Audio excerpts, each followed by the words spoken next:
ಕಾಂಗ್ರೆಸ್ ಸೋಲಿಸಲು ಕೆಸಿಆರ್ ಜೊತೆ Zameer match fixing. ಜಮೀರ್ಗೆ 500 ಕೋಟಿ ಆಫರ್ ಕೊಟ್ಟಿದ್ರ ತೆಲಂಗಾಣ ಸಿಎಂ. ಜಮೀರ್ ಸೈಲೆಂಟ್ ಆಗೋದಕ್ಕೂ ಆರೋಪಕ್ಕೂ ಇದ್ಯಾ ಲಿಂಕ್? ಸಿದ್ದರಾಮಯ್ಯ ತುರ್ತು ಮೀಟಿಂಗ್, ದಳಪತಿ ಬಗ್ಗೆ ಅನುಮಾನ ಮೂಡಿದ್ಯಾಕೆ? ಇದೆಲ್ಲವನ್ನ ನೋಡೋಣ ನ್ಯೂಸ್ ಟಾಪ್ 9 ನಲ್ಲಿ. ಕಾಂಗ್ರೆಸ್ ಶಾಸಕ ಜಮೀರ್ ವಿರುದ್ಧ ತೆಲಂಗಾಣ ರಾಜ್ಯದ ಕಾಂಗ್ರೆಸ್ ಮುಖ್ಯಸ್ಥ ರೇವಂತ್ ರೆಡ್ಡಿ ಸ್ಫೋಟಕ ಆರೋಪ ಮಾಡಿದ್ದಾರೆ. ಕಾಂಗ್ರೆಸ್ ಸೋಲಿಸುವುದಕ್ಕೆ ಶಾಸಕ ಜಮೀರ್ ಅಹಮದ್ 500 ಕೋಟಿ ರೂಪಾಯಿ ಸುಪಾರಿ ಪಡೆದಿದ್ದಾರೆ. ಅದಕ್ಕಾಗಿ ತೆಲಂಗಾಣ ಸಿಎಂ ಕೆಸಿಆರ್ ಜೊತೆ ಜಮೀರ್ ಅಹಮದ್ ಕೈಜೋಡಿಸಿದ್ದಾರೆ ಅಂತ ಆರೋಪಿಸಿದ್ದಾರೆ. ಕೆಲ ತಿಂಗಳುಗಳ ಹಿಂದಷ್ಟೇ ಜಮೀರ್ ಅಹಮದ್ ಕೆ ಚಂದ್ರಶೇಖರ್ ರಾವ್ ಅವರನ್ನ ಭೇಟಿ ಮಾಡಿದ್ರು. ಅದರ ಬೆನ್ನಲ್ಲೇ ಈ ಆರೋಪ ಕೇಳಿ ಬಂದಿದೆ.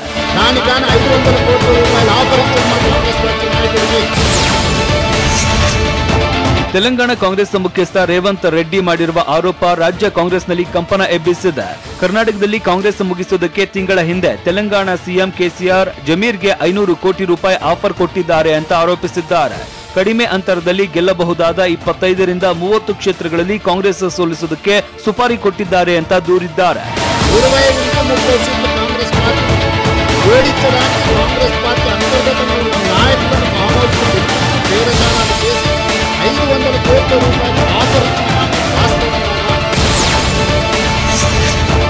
ಶಾಸಕ ಜಮೀರ್ಗೆ ತೆಲಂಗಾಣದ ಸಿಎಂರಿಂದ 500 ಕೋಟಿ ಆಫರ್ ಆರೋಪ ರಾಜ್ಯ ರಾಜಕೀಯದಲ್ಲಿ ತಲ್ಲಣ ಸೃಷ್ಟಿಸಿರುವ ಬೆನ್ನಲ್ಲೇ ಜಮೀರ್ ಅಹಮದ್ ಸಿದ್ದರಾಮಯ್ಯ ಅವರನ್ನ ಭೇಟಿಯಾಗಿದ್ದಾರೆ. ಮೈಸೂರು ನಗರದ ಬನ್ನಿ ಮಂಟಪದ ಖಾಸಗಿ ಹೋಟೆಲ್ನಲ್ಲಿ ಭಾಗಿಯಾಗಿದ್ದು ಕುತೂಹಲ ಕೆರಳಿಸಿದೆ. ಇನ್ನು ಈ ವೇಳೆ 500 ಕೋಟಿ ಆಫರ್ ವಿಚಾರವಾಗಿ ಪ್ರತಿಕ್ರಿಯಿಸುವುದಕ್ಕೆ ಹಿಂದೇಟು ಹಾಕಿದ ಸಿದ್ದರಾಮಯ್ಯ, ಖಾಸಗಿ ಮೀಟಿಂಗಿಗೆ ಏಕೆ ಬರ್ತೀರಾ, ನಮಗೆ ಸ್ವತಂತ್ರವಾಗಿ ಇರೋದಕ್ಕೆ ಬಿಡಿ ಅಂತ ಮಾಧ್ಯಮಗಳ ವಿರುದ್ಧ ಆಕ್ರೋಶ ವ್ಯಕ್ತಪಡಿಸಿದ್ರು.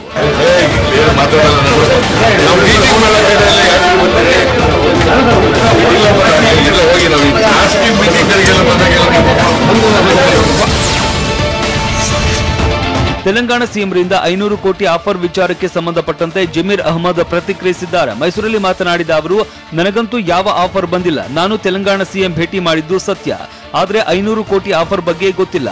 ನಮ್ಮ ಭೇಟಿಯಲ್ಲಿ ರಾಜಕೀಯ ಚರ್ಚೆ ಆಗಿಲ್ಲ. ತಾಂಡೂರು ಶಾಸಕ ರೋಹಿತ್ ರೆಡ್ಡಿ ನನ್ನ ಸ್ನೇಹಿತ. ಅವರು ಸಿಎಂ ಚಂದ್ರಶೇಖರ್ ಭೇಟಿ ಮಾಡಿ ಅಂತ ಕೇಳಿಕೊಂಡರು. ಅವರೇ ಬೇರೆ ಪಕ್ಷ, ನಾವೇ ಬೇರೆ ಪಕ್ಷ, ಏನು ಸಂಬಂಧವೇ ಇಲ್ಲ. ಯಾರು ಆರೋಪ ಮಾಡಿದ್ದಾರೆ ಅವರನ್ನ ಕೇಳಿ ಅಂತ ಸ್ಪಷ್ಟನೆ ನೀಡಿದ್ದಾರೆ. ರೋಹಿತ್ ರೆಡ್ಡಿ ಅಂತ ತಾಂಡೂರು ಎಮ್ಮೆಲ್ ಆಗಿದ್ದಾರೆ. ಅವ್ರು ಬಂದ್ಬಿಟ್ಟು ಇಲ್ಲ ಸಿಎಂ ಅಂತ ಭೇಟಿ ಮಾಡಿದ್ದಾರೆ ವಿಷಯನ ಭೇಟಿ ಬರೋದು ಕರ್ಕೊಂಡೋಗಿದ್ದಾರೆ. ಓದೋ ಭೇಟಿ ಮಾಡಿ ಬಂದು ಎಲ್ಲರೂ ಗೊತ್ತಿರೋ ವಿಚಾರ ಆ ಥರ ನನ್ಗೆ ಗೊತ್ತಿಲ್ಲಲ್ಲ. ಕೆಲ ದಿನಗಳ ಹಿಂದಷ್ಟೇ ಶಾಸಕ ಜಮೀರ್ ಅಹಮದ್ ತೆಲಂಗಾಣ ಸಿಎಂ ಕೆಸಿಆರ್ ಅವರನ್ನ ಭೇಟಿ ಮಾಡಿದ್ರು. ಇದೇ ವೇಳೆ ಜಮೀರ್ಗೆ ಮುಂದೆ ತೆಲಂಗಾಣ ಸಿಎಂ ಈ ಪ್ರಶ್ನೆ ಮುಂದಿಟ್ಟಿದ್ದರಂತೆ. ಇನ್ನು ಇದಾದ ಬೆನ್ನಲ್ಲೇ ಮಾಜಿ ಸಿಎಂ ಕುಮಾರಸ್ವಾಮಿ ಕೂಡ ಚಂದ್ರಶೇಖರ್ ರಾವ್ ಅವರ ಭಾರತ ರಾಷ್ಟ್ರೀಯ ಸಮಿತಿ ಪಕ್ಷದ ಕಚೇರಿ ಉದ್ಘಾಟನೆಯಲ್ಲಿ ಪಾಲ್ಗೊಂಡಿದ್ರು. ಆಗ ಜೆಡಿಎಸ್ಗೆ ಸಂಪೂರ್ಣ ಬೆಂಬಲ ಇದೆ ಅಂತ ಬಿಆರ್ಎಸ್ ಪಾರ್ಟಿ ಹೇಳಿತ್ತು. ಇದು ಜೆಡಿಎಸ್ ಮೇಲೆ ಅನುಮಾನದ ದೃಷ್ಟಿಯಿಂದ ನೋಡುವಂತೆ ಮಾಡಿದೆ.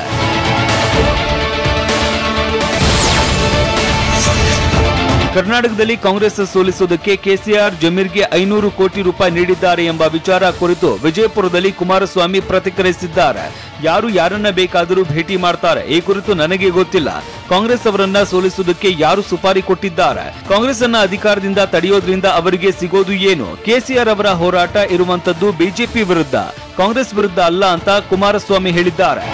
ಅವರು ಹೋರಾಟ ಇರ್ತಕ್ಕಂಥದ್ದು ಕೆಸಿಆರ್ ಬಿಜೆಪಿ ವಿರುದ್ಧ, ಕಾಂಗ್ರೆಸ್ ವಿರುದ್ಧ ಹೋರಾಟ ಇದೆ. ಅವರು ಕಾಂಗ್ರೆಸ್ಗೆ ಸಿಗೋದೇನು ಅವರಿಗೆ? ತೆಲಂಗಾಣದಲ್ಲಿ ಕಾಂಗ್ರೆಸ್ ಅಧ್ಯಕ್ಷರು ಯಾವ ಹಿನ್ನೆಲೆಯಲ್ಲಿ ಹೇಳಿದ್ದಾರೆ ನನಗಂತೂ ಗೊತ್ತಿಲ್ಲ ಅಂತ ಎಚ್.ಡಿ. ಕುಮಾರಸ್ವಾಮಿ ಹೇಳಿದ್ದಾರೆ. ನನ್ನ ಕರ್ತವ್ಯ ನಾನು ಮಾಡ್ತಾ ಇದ್ದೇನೆ. ನನ್ನ ಜನತೆಯ ಆಶೀರ್ವಾದ, ನನ್ನ ಜನತೆಯ ಬೆಂಬಲ ಅಷ್ಟೇ ಸಾಕು. ಅದಕ್ಕಿಂತ ನನಗೆ ಹಣದ ಅವಶ್ಯಕತೆ ಇಲ್ಲ. ನನಗೆ ಹಣದ ವಿಚಾರ ಗೊತ್ತಿಲ್ಲ. ಯಾರು ಹೇಳಿದ್ದಾರೋ ಅವರನ್ನೇ ಕೇಳಿ ಅಂತ ಕುಮಾರಸ್ವಾಮಿ ಸ್ಪಷ್ಟಪಡಿಸಿದ್ದಾರೆ. ಆಂಧ್ರ ಪ್ರದೇಶ, ತೆಲಂಗಾಣದಲ್ಲಿ ಕಾಂಗ್ರೆಸ್ ಅಧ್ಯಕ್ಷರು ಯಾವ ಒಂದು ಇನ್ನೊಂದು ಹೇಳ್ಕೊಂಡಿದೆ ನನಗೆ ಗೊತ್ತಿಲ್ಲ. ಅವರನ್ನೇ ಕೇಳಿ ಯಾರು ಹೇಳಿದ್ದಾರೆ ಅವ್ರನ್ನ.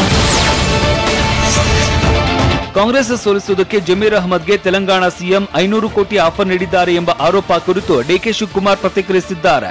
ನನಗೆ ಇದರ ಬಗ್ಗೆ ಮಾಹಿತಿ ಇಲ್ಲ. ನಾನು ನೋಡಿ ಪ್ರತಿಕ್ರಿಯೆ ಕೊಡ್ತೇನೆ. ಅವರ ಪಕ್ಷದವರು ಏನಾದರೂ ಸ್ಟ್ರಾಟಜಿ ಮಾಡಿಕೊಳ್ಳಲಿ ಅಂತ ಡಿಕೆಶಿ ಹೇಳಿದ್ದಾರೆ.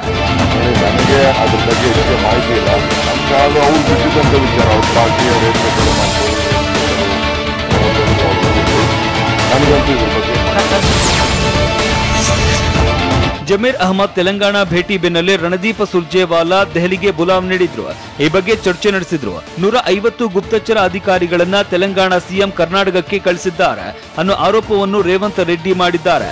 ಒಟ್ನಲ್ಲಿ ರಾಜ್ಯ ರಾಜಕಾರಣದ ಬೆಳವಣಿಗೆ ತೆಲಂಗಾಣದಲ್ಲಿ ಸದ್ದು ಮಾಡ್ತಾ ಇದೆ, ರಾಜಕೀಯ ಸಮರಕ್ಕೆ ವೇದಿಕೆಯಾಗಿದೆ. ಈ ಆರೋಪದ ಬಾಂಬ್ ಮುಂದೆ ಯಾವ್ಯಾವ ಕಿಚ್ಚು ಹಚ್ಚುತ್ತೆ ಅನ್ನೋದನ್ನ ಕಾದು ನೋಡಬೇಕು.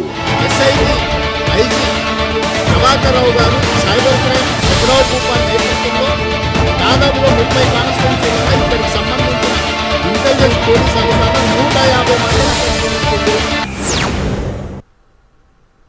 ಬಿಜೆಪಿಯ ಹೈ ವೋಲ್ಟೇಜ್ ಸಭೆಗೆ ಯಡಿಯೂರಪ್ಪ ಗೈರಾಗಿದ್ಯಾಕೆ? ಬಿಎಸ್ವೈಗೆ ಆಹ್ವಾನ ನೀಡದೆ ಅವಮಾನಿಸಿದ್ರ ಕಮಲ ನಾಯಕರು. ಕೋಲಾರದಲ್ಲಿ ಸಿದ್ದು ಸೋಲಿಸಲು ಖೆಡ್ಡ ತೋಡಿದ್ರ ಬಿಎಲ್ ಸಂತೋಷ್. ಇದೆಲ್ಲವನ್ನ ನೋಡೋಣ ರಾಜಕೀಯ ನ್ಯೂಸ್ ಟಾಪ್ 9ನಲ್ಲಿ.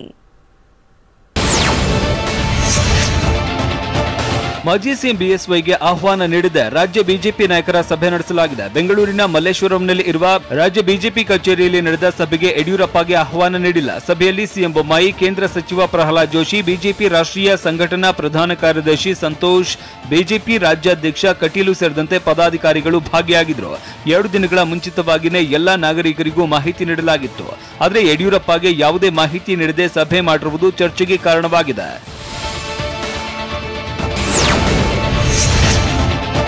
ಪಕ್ಷದಿಂದಲೇ ಬಿಎಸ್ವೈಗೆ ಆಹ್ವಾನವಿರಲಿಲ್ಲವೋ ಅಥವಾ ಬಿಎಸ್ ಯಡಿಯೂರಪ್ಪನವರೇ ವೈಯಕ್ತಿಕ ಕಾರಣಗಳಿಂದ ಸಭೆಗೆ ತೆರಳಲಿಲ್ಲವೋ ಅನ್ನುವ ಪ್ರಶ್ನೆ ಕೂಡ ಶುರುವಾಗಿದೆ. ಜೊತೆಗೆ ಬಿಎಲ್ ಸಂತೋಷ ಸಭೆಯಲ್ಲಿ ಭಾಗವಹಿಸಿದ್ರು ಅನ್ನೋ ಕಾರಣಕ್ಕೆ ಬಿಎಸ್ವೈ ಬರಲಿಲ್ಲವಾ ಅನ್ನೋ ಚರ್ಚೆ ಶುರುವಾಗಿದೆ. ಇತ್ತೀಚೆಗೆ ಕೇಂದ್ರ ಗೃಹ ಸಚಿವ ಅಮಿತ್ ಶಾ ಮಂಡ್ಯಕ್ಕೆ ಬಂದಾಗಲೂ ಯಡಿಯೂರಪ್ಪ ವಿದೇಶಕ್ಕೆ ತೆರಳಿದ್ದರು. ಇತ್ತೀಚೆಗೆ ಬಿಜೆಪಿ ಕೆಲ ಪ್ರಮುಖ ಸಭೆಗಳಲ್ಲಿ ರಾಜಹುಲಿ ಗೈರು ಆಗ್ತಾ ಇರೋದು ಹಲವು ಪ್ರಶ್ನೆಗಳನ್ನ ಹುಟ್ಟು ಹಾಕಿದೆ. ಇನ್ನು ಬಿಎಸ್ವೈ ಬಿಜೆಪಿಯ ಹೈ ವೋಲ್ಟೇಜ್ ಸಭೆಗೆ ಗೈರಾಗಿದ್ದರ ಬಗ್ಗೆ ಸಿಎಂ ಬೊಮ್ಮಾಯಿ ಸ್ಪಷ್ಟನೆ ನೀಡಿದ್ದಾರೆ. ಈಗ ನಡೆದಿರುವುದು ಪ್ರಾಥಮಿಕ ಹಂತದ ಸಭೆ. ಇಲ್ಲಿ ಚರ್ಚೆ ಮಾಡಿದ ಬಳಿಕ ದೊಡ್ಡವರ ಜೊತೆ ಚರ್ಚೆ ಇರುತ್ತೆ. ದೊಡ್ಡವರ ಅಭಿಪ್ರಾಯದ ಬಳಿಕ ಕೈಗೊಂಡ ನಿರ್ಣಯಗಳನ್ನ ಅಂತಿಮಗೊಳಿಸುವಾಗ ಯಡಿಯೂರಪ್ಪ ಅವರನ್ನ ಸಂಪರ್ಕಿಸುತ್ತೇವೆ. ಇದು ಪಕ್ಷದ ಸಂಘಟನಾತ್ಮಕ ಸಭೆ ಅಷ್ಟೇ ಎನ್ನುವ ಮೂಲಕ ಬಿಎಸ್ವೈ ನಮ್ಮೆಲ್ಲರಿಗಿಂತ ದೊಡ್ಡ ನಾಯಕ ಎಂದಿದ್ದಾರೆ.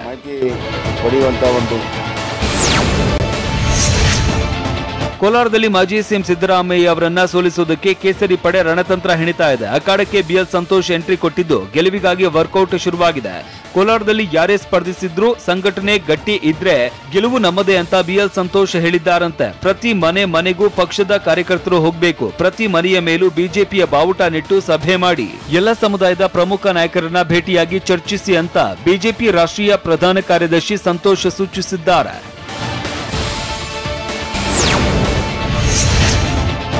ಜೆಡಿಎಸ್ ಯಾವತ್ತೂ ಸ್ವಂತ ಶಕ್ತಿಯಲ್ಲಿ ಅಧಿಕಾರಕ್ಕೆ ಬರುವುದಿಲ್ಲ ಎಂದು ಮೈಸೂರಿನಲ್ಲಿ ವಿರೋಧ ಪಕ್ಷದ ನಾಯಕ ಸಿದ್ದರಾಮಯ್ಯ ಭವಿಷ್ಯ ನುಡಿದಿದ್ದಾರೆ. ಈ ಚುನಾವಣೆಯಲ್ಲಿ ಜೆಡಿಎಸ್ 20 ಅಥವಾ 22 ಸ್ಥಾನ ಗೆದ್ದರೆ ಅದೇ ಹೆಚ್ಚು. ಬಿಜೆಪಿ ಗೆದ್ದರೆ ಅವರ ಬಾಲ, ಕಾಂಗ್ರೆಸ್ ಗೆದ್ದರೆ ನಮ್ಮ ಬಾಲ ಹಿಡಿಯುತ್ತೆ. ಒಟ್ನಲ್ಲಿ ಯಾರು ಗೆಲ್ತಾರೋ ಅವರ ಬಾಲವನ್ನ ಜೆಡಿಎಸ್ ಹಿಡಿಯುತ್ತೆ ಅಂತ ಸಿದ್ದರಾಮಯ್ಯ ವ್ಯಂಗ್ಯವಾಡಿದ್ದಾರೆ.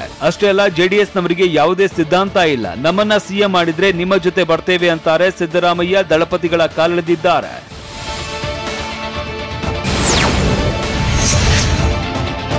ರಾಜಕೀಯವಾಗಿ ನನಗೆ ಶಕ್ತಿ ಕೊಟ್ಟಿದ್ದು ಚಾಮುಂಡೇಶ್ವರಿ ಕ್ಷೇತ್ರ. ಸಿಎಂ ವಿಪಕ್ಷ ನಾಯಕನಾಗೋದಕ್ಕೆ ಚಾಮುಂಡೇಶ್ವರಿ ಕ್ಷೇತ್ರದ ಜನ ಕಾರಣ ಅಂತ ಸಿದ್ದರಾಮಯ್ಯ ಮೈಸೂರಲ್ಲಿ ಹೇಳಿದ್ದಾರೆ. ಚಾಮುಂಡೇಶ್ವರಿ ಕ್ಷೇತ್ರದ ಸೋಲಿನ ಬಗ್ಗೆ ಮಾತನಾಡೋದಕ್ಕೆ ಹಿಂದೇಟು ಹಾಕಿದ ಸಿದ್ದು, ಕಳೆದ ಚುನಾವಣೆ ಬಗ್ಗೆ ಮಾತನಾಡಲ್ಲ, ಅದರ ಅವಶ್ಯಕತೆಯೂ ಇಲ್ಲ. ರಾಜಕೀಯದಲ್ಲಿ ಸೋಲು ಗೆಲುವು ಸಾಮಾನ್ಯ. ಇದುವರೆಗೂ 13 ಚುನಾವಣೆ ಎದುರಿಸಿದ್ದೇನೆ, ಸೋಲು ಗೆಲುವು ನೋಡಿದ್ದೇನೆ ಎಂದಿದ್ದಾರೆ.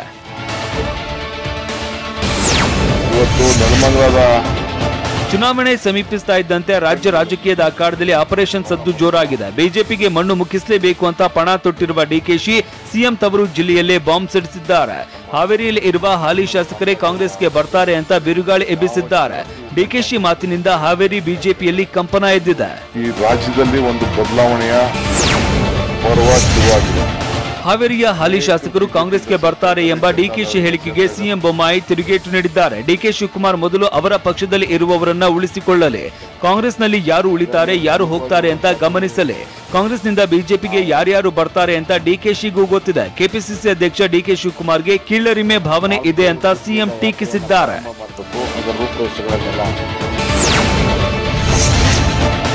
ಶಾಸಕಿ ಲಕ್ಷ್ಮೀ ಹೆಬ್ಬಾಳ್ಕರ್ ಕ್ಷೇತ್ರಕ್ಕೆ ರಮೇಶ್ ಜಾರಕಿಹೊಳಿ ಗ್ರ್ಯಾಂಡ್ ಎಂಟ್ರಿ ಕೊಟ್ಟಿದ್ದಾರೆ.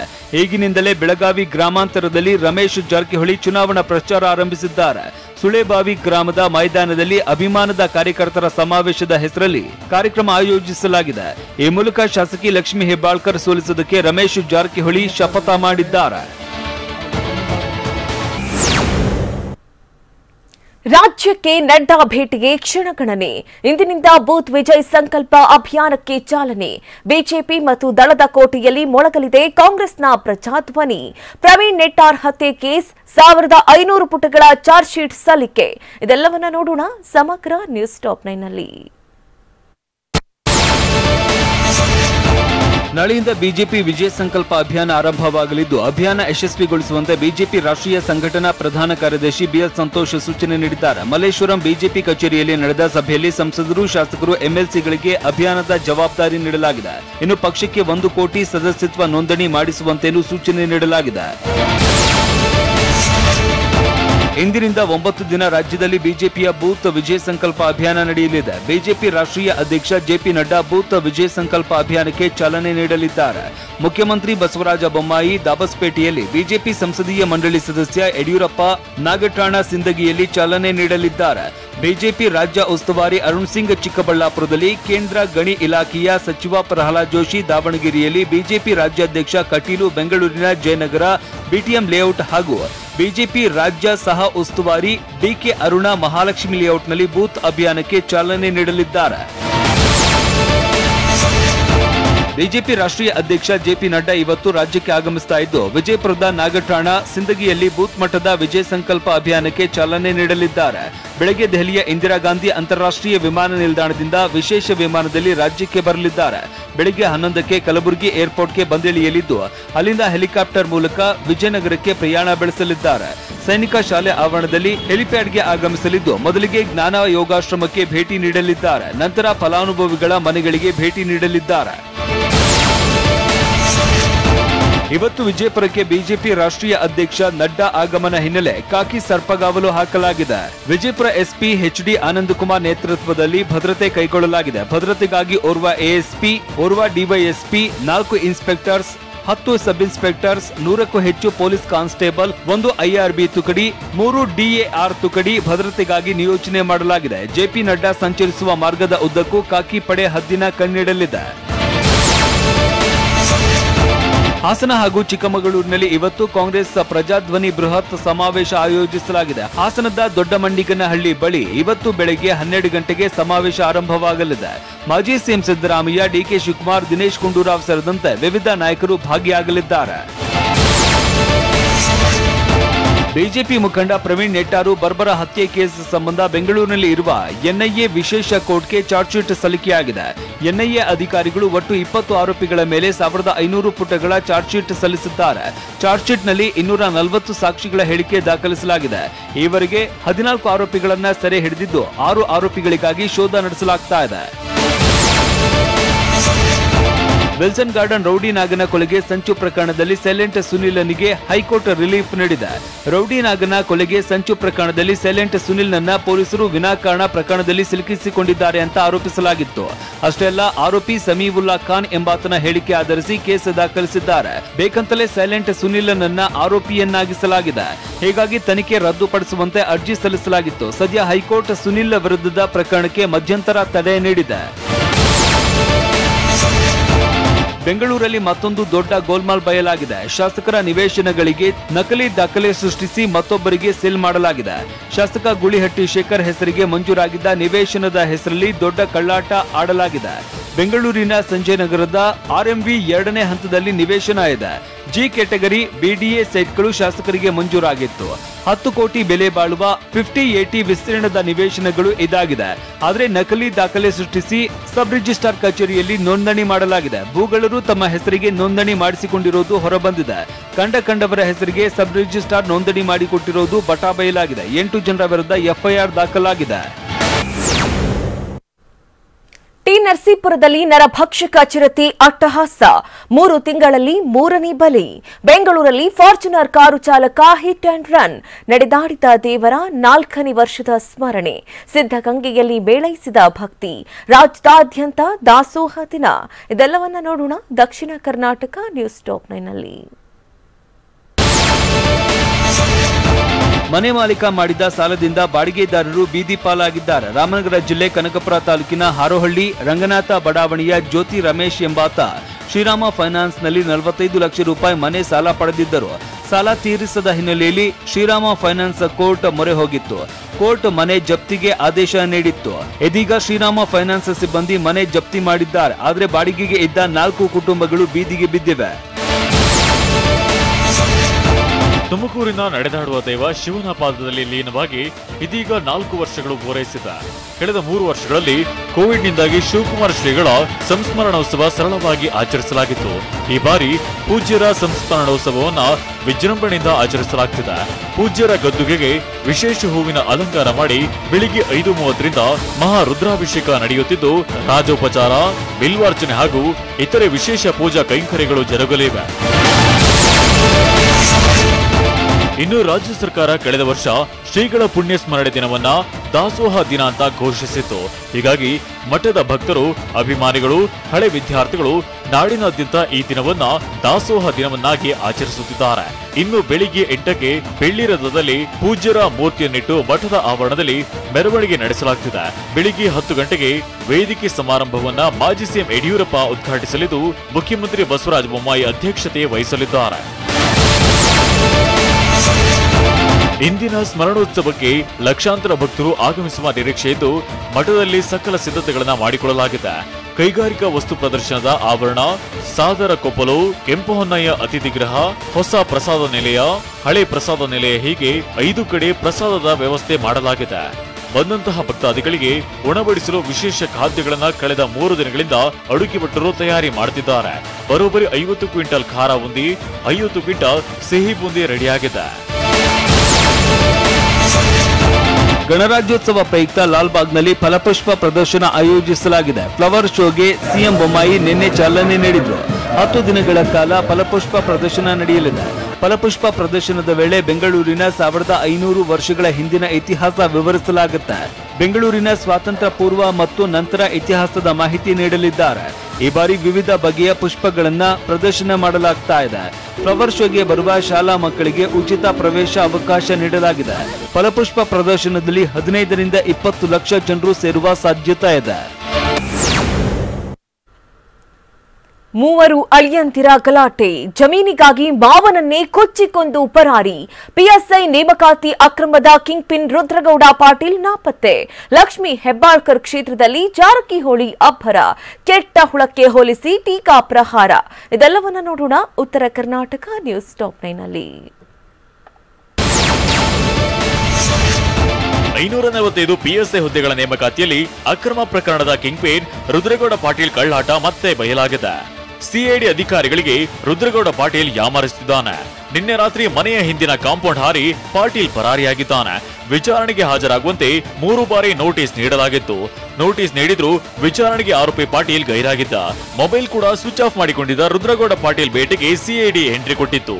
2022ರ ಡಿಸೆಂಬರ್ 15ರಂದು ರುದ್ರಗೌಡ ಪಾಟೀಲ್ಗೆ ಕಲಬುರಗಿ ಹೈಕೋರ್ಟ್ ಜಾಮೀನು ನೀಡಿತು. ಜಾಮೀನು ರದ್ದತಿ ಕೋರಿ ಸಿಐಡಿ ಹೈಕೋರ್ಟ್ಗೆ ಅರ್ಜಿಯನ್ನ ಸಲ್ಲಿಸಿದೆ.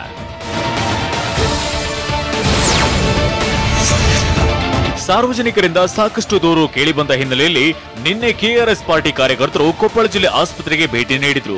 ಈ ವೇಳೆ ಸಿಬ್ಬಂದಿ ಜೊತೆ ವಾಗ್ವಾದಕ್ಕಿಳಿದ ಕಾರ್ಯಕರ್ತರು ಆಸ್ಪತ್ರೆಯಲ್ಲಿನ ಸಮಸ್ಯೆಗಳ ಬಗ್ಗೆ ಪ್ರಶ್ನಿಸಿದ್ರು. ಬಳಿಕ ಕರ್ತವ್ಯ ನಿಲ್ಲಿಸಿ ಹೊರಬಂದ ವೈದ್ಯರು ಹಾಗೂ ಆಸ್ಪತ್ರೆ ಸಿಬ್ಬಂದಿ ಕೆಆರ್ಎಸ್ ಪಕ್ಷದ ಪದಾಧಿಕಾರಿಗಳ ವಿರುದ್ಧ ಪ್ರತಿಭಟನೆ ನಡೆಸಿದ್ರು.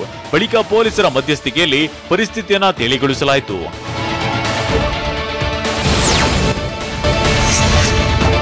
ಬಳ್ಳಾರಿ ಉತ್ಸವದ ಅಂಗವಾಗಿ ಪ್ರಥಮ ಬಾರಿಗೆ ಆನೆಯ ಮೇಲೆ ಅಂಬಾರಿ ಮೆರವಣಿಗೆ ಮಾಡಲಾಗಿದೆ. ಹಂಪಿ ವಿರೂಪಾಕ್ಷೇಶ್ವರ ದೇವಸ್ಥಾನದ ಆನೆ ಲಕ್ಷ್ಮಿಯ ಮೇಲೆ ಅಂಬಾರಿ ಹೊರಿಸಲಾಗಿದೆ. ಸುಮಾರು 155 ಕೆಜಿಯ ಅಂಬಾರಿ ಹೊತ್ತು ಲಕ್ಷ್ಮಿ ಆನೆ ಹೆಜ್ಜೆ ಹಾಕಿತು. ಬಳ್ಳಾರಿಯ ಅಧಿದೇವತೆ ಕನಕದುರ್ಗಮ್ಮ ಮೂರ್ತಿ ಹೊತ್ತು ಸಾಗಿದೆ. ವಿಮ್ಸ್ ಕ್ರೀಡಾಂಗಣದಿಂದ ಹೊರಟ ವಸಂತ ವೈಭವ ಮೆರವಣಿಗೆ 100ಕ್ಕೂ ಹೆಚ್ಚು ಕಲಾ ತಂಡಗಳ ಮೇಳ ಎಲ್ಲರ ಗಮನ ಸೆಳೆಯಿತು.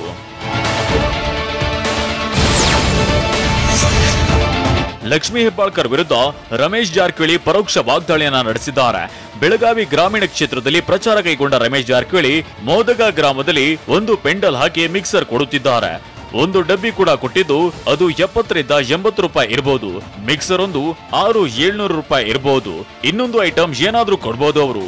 ಎಲ್ಲ ಸೇರಿ 3000 ರೂಪಾಯಿ ಆಗುತ್ತೆ. ಆದ್ರೆ ನಾವು 6000 ಕೊಟ್ರೆ ವೋಟ್ ಹಾಕಿ ಅಂತ ರಮೇಶ್ ಜಾರಕಿಹೊಳಿ ಅಚ್ಚರಿ ಹೇಳಿಕೆಯನ್ನ ನೀಡಿದ್ದಾರೆ. ನಾನು 6 ಚುನಾವಣೆ ಗೆದ್ದಿದ್ದೇನೆ, ಆದ್ರೆ ಯಾವಾಗಲೂ ರೊಕ್ಕ ಕೊಟ್ಟಿಲ್ಲ. ಉಲ್ಟಾ ನನಗೆ ದುಡ್ಡು ಕೊಟ್ಟು ನಮ್ಮ ಕ್ಷೇತ್ರದ ಜನ ಗೆಲ್ಲಿಸಿದ್ದಾರೆ. ಬೆಳಗಾವಿ ಗ್ರಾಮೀಣ ಕ್ಷೇತ್ರಕ್ಕೆ ಎಂತಹ ದುರ್ದೈವ ಬಂತು. ನಾವೇ ತಂದೇವಿ ಅದನ್ನ. ಸಮಾಜಕ್ಕೆ ಕೆಟ್ಟ ಹುಳ ಅದು. ಅದನ್ನ ಹೇಗಾದ್ರೂ ಮಾಡಿ ತೆಗೆಯಬೇಕು ಅಂತ ಪರೋಕ್ಷವಾಗಿ ವಾಗ್ದಾಳಿ ನಡೆಸಿದ್ದಾರೆ. ಪರೋಕ್ಷವಾಗಿ ಶಾಸಕಿ ಲಕ್ಷ್ಮೀ ಹೆಬ್ಬಾಳ್ಕರ್ಗೆ ಕೆಟ್ಟ ಹುಳು ಅಂತ ರಮೇಶ್ ಜಾರಕಿಹೊಳಿ ಕಿಡಿಕಾರಿದ್ದಾರೆ. ನ್ಯೂಜಿಲೆಂಡ್ ವಿರುದ್ಧ ಸರಣಿ ಗೆಲುವಿಗೆ ರೋಹಿತ್ ಪಡೆ ಪ್ಲಾನ್. ಶುಭ್ಮನ್ ಗಿಲ್ ಹೆಸರಲ್ಲಿ ದಾಖಲಾದ ಸಾಧನೆ ಏನು? ಹರಕೆ ತೀರಿಸಿದ ಕಾಂತಾರ ಟೀಮ್. ಇದೆಲ್ಲವನ್ನ ನೋಡೋಣ ಕ್ರೀಡೆ ಸಿನಿಮಾ ನ್ಯೂಸ್ ಟಾಪ್ 9 ನಲ್ಲಿ.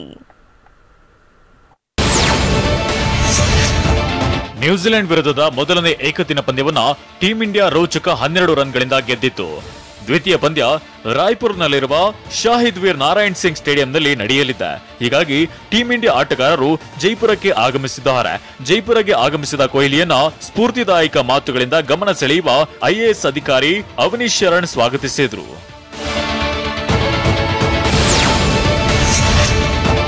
ನ್ಯೂಜಿಲೆಂಡ್ ವಿರುದ್ಧದ ಮೊದಲನೇ ಏಕದಿನ ಪಂದ್ಯದಲ್ಲಿ team India batsman Shubman Gill ಸ್ಫೋಟಕ ದ್ವಿಶತಕ ಸಿಡಿಸಿದ್ರು. ಇದರ ಜೊತೆಗೆ ಗಿಲ್ ಅಪರೂಪದ ದಾಖಲೆಯನ್ನ ನಿರ್ಮಿಸಿದ್ದಾರೆ. ಅದೇನೆಂದ್ರೆ ಏಕದಿನ ಕ್ರಿಕೆಟ್ ಇತಿಹಾಸದಲ್ಲಿ 60+ ಸರಾಸರಿ ಮತ್ತು 100+ ಸ್ಟ್ರೈಕ್ ರೇಟ್ ನಲ್ಲಿ 1000 ರನ್ ಬಾರಿಸಿರುವ ಏಕಮಾತ್ರ ಬ್ಯಾಟ್ಸ್ಮನ್ ಆಗಿ ಗುರುತಿಸಿಕೊಂಡಿದ್ದಾರೆ. ರೆಸ್ಲಿಂಗ್ ಫೆಡರೇಷನ್ ಆಫ್ ಇಂಡಿಯಾದ ಮುಖ್ಯಸ್ಥ ಬಿಜೆಪಿ ಎಂಪಿ ಬ್ರಿಜ್ಭೂಷಣ್ ಶರಣ್ ಸಿಂಗ್ ವಿರುದ್ಧ ಭಾರತದ ಸ್ಟಾರ್ ರೆಸ್ಲರ್ಗಳು ಲೈಂಗಿಕ ಕಿರುಕುಳದ ಗಂಭೀರ ಆರೋಪ ಹೊರಿಸಿ ದೆಹಲಿಯಲ್ಲಿ ಪ್ರತಿಭಟಿಸಿದ್ರು. ಆದ್ರೆ ಅಥ್ಲೀಟ್ಗಳ ಪ್ರತಿಭಟನೆಯನ್ನ ಬ್ರಿಜ್ಭೂಷಣ್ ಶಾಹೀನ್ ಬಾಗ್ ಪ್ರತಿಭಟನೆಗೆ ಹೋಲಿಸಿ ವ್ಯಂಗ್ಯವಾಡಿದ್ದಾರೆ. ಇಷ್ಟೇ ಅಲ್ಲದೆ ತಾನು ರಾಜೀನಾಮೆ ಕೂಡ ನೀಡಲ್ಲ ಅಂತ ದರ್ಪದ ಮಾತುಗಳನ್ನಾಡಿದ್ದಾರೆ. ವಿರಾಟ್ ಕೊಹ್ಲಿ ಇನ್ಸ್ಟಾಗ್ರಾಂನಲ್ಲಿ ಫುಟ್ಬಾಲ್ ದಂತಕತೆ ಕ್ರಿಸ್ಟಿಯಾನೋ ರೊನಾಲ್ಡೋ ಫೋಟೋ ಹಾಕಿರೋದು ವೈರಲ್ ಆಗಿದೆ. ಇನ್ಸ್ಟಾ ಸ್ಟೋರಿಯಲ್ಲಿ ಕೊಹ್ಲಿ ಸೌಹಾರ್ದ ಪಂದ್ಯದಲ್ಲಿ ಪಂದ್ಯಶ್ರೇಷ್ಠ ಪ್ರಶಸ್ತಿ ಪಡೆದಿರುವ ಫೋಟೋ ಹಾಕಿ ಅದರ ಜೊತೆಗೆ 38ರ ವಯಸ್ಸಿನಲ್ಲೂ ಈ ವ್ಯಕ್ತಿ ಇಂಥ ಸಾಧನೆಯನ್ನ ಮಾಡ್ತಿದ್ದಾರೆ. ಆದ್ರೆ ಕೆಲ ಫುಟ್ಬಾಲ್ ಎಕ್ಸ್ಪರ್ಟ್ಗಳು ಇವರನ್ನ ಟೀಕಿಸುತ್ತಲೇ ಕಾಲ ಕಳೆಯುತ್ತಿದ್ದಾರೆ ಅಂತ ಟೀಕಾಕಾರರಿಗೆ ಕುಟುಕಿದ್ದಾರೆ.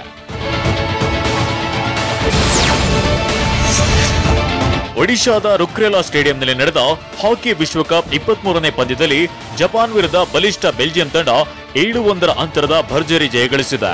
ಬೆಲ್ಜಿಯಂ ಪರ ಬೋನ್ ಟಾಪ್ 21, 26, 27, 50, 55ನೇ ನಿಮಿಷಗಳಲ್ಲಿ ಗೋಲ್ ಬಾರಿಸಿ ಗಮನ ಸೆಳೆದ್ರು. ಈ ಜಯದೊಂದಿಗೆ ಗ್ರೂಪ್ ಬಿಯಲ್ಲಿರುವ ಬೆಲ್ಜಿಯಂ ಆಡಿರುವ 3 ಪಂದ್ಯಗಳಲ್ಲಿ 2 ಜಯ 1 ಡ್ರಾನೊಂದಿಗೆ ಅಂಕಪಟ್ಟಿಯಲ್ಲಿ ಅಗ್ರಸ್ಥಾನಕ್ಕೇರಿದೆ.